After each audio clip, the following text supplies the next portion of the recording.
കൃത്യമായി കോവിഡ് കണക്കുകൾ report ചെയ്യുന്നതുകൊണ്ടാണ് Covid കേസുകളിൽ വർധന കാണുന്നതെന്ന് ആരോഗ്യമന്ത്രി വീണ ജോർജ്. ആശങ്കപ്പെടേണ്ട സാഹചര്യമില്ല. മറ്റു രോഗങ്ങളുള്ളവർ പൊതുസ്ഥലങ്ങളിൽ മാസ്ക് ധരിക്കണമെന്നും അനാവശ്യ ആശുപത്രി സന്ദർശനങ്ങൾ ഒഴിവാക്കണമെന്നും മന്ത്രി പറഞ്ഞു.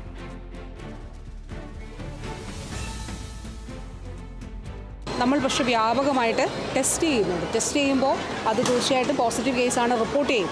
അത് നിങ്ങൾക്ക് പരിശോധിച്ചാൽ മനസ്സിലാകും. അപ്പോൾ അതുകൊണ്ടാണ് മറ്റിടങ്ങളിലേക്കാളിലും കൂടുതൽ കേരളത്തിൽ നമ്മൾ ടെസ്റ്റ് ചെയ്യുന്നു, കൃത്യമായിട്ട് കണക്ക് രേഖപ്പെടുത്തുന്നു. അതുകൊണ്ട് ഒരാശങ്കയും വേണ്ട. അപ്പോൾ പ്രധാനപ്പെട്ട കാര്യം ഇത് സംബന്ധിച്ചിട്ടുള്ള വളരെ സൂക്ഷ്മമായ നിരീക്ഷണം നടത്തുന്നുണ്ട്. ഈ ഒരു വകഭേദം അധികം തീവ്രമാകാത്ത ഇതാണ് എന്നുള്ളത് ഇതിനോടകം തന്നെ തെളിഞ്ഞിട്ടുണ്ട്. മാത്രമല്ല വ്യാപനശേഷി കൂടുതലാണ്. അപ്പോൾ അതുകൊണ്ട് പ്രത്യേകമായിട്ട് നമ്മൾ എടുക്കേണ്ട മുൻകരുതൽ രോഗങ്ങളുള്ളവർ തീർച്ചയായിട്ടും പൊതുയിടങ്ങളിൽ മാസ്ക് ധരിക്കണം എന്നുള്ളതാണ്. അത് ദയവായിട്ട് എല്ലാവരും ഓർക്കണം. കാരണം ഈ മറ്റു രോഗങ്ങളുള്ളവർക്കാണ് കോവിഡ് വന്നാൽ ഗുരുതരമായിട്ടുള്ള സാഹചര്യം ഉണ്ടാകുന്നത്. അപ്പോൾ തീർച്ചയായിട്ടും മറ്റു രോഗങ്ങളുള്ളവർ പൊതുയിടങ്ങളിൽ മാസ്ക് ധരിക്കണം.